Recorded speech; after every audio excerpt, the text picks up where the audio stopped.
polygamy, and the question is, how can the married woman be encouraged to accept Allah's decree that husband can take another wife? How can she accept that her husband can take another wife?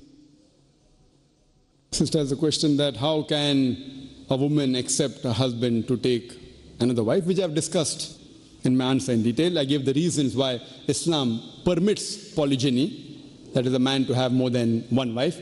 How can she accept?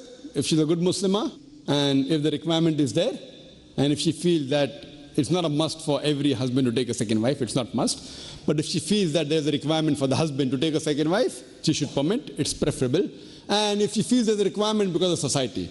But unfortunately what we find in our society, I'm not advocating that every Muslim should have more than one wife, that's not possible. If that happens, again the whole ratio will go topsy-turvy. But if there's a requirement, it's a requirement. Sometimes, as I mentioned in my talk, that some men are hypersexual.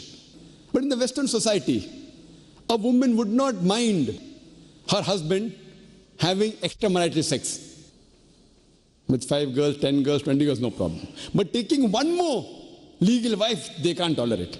So if you feel there's a requirement that the husband is there, he feels good, etc., it is preferable if there's a requirement that takes one legal wife and gives her a right, rather than have mistresses which can cause problem to him.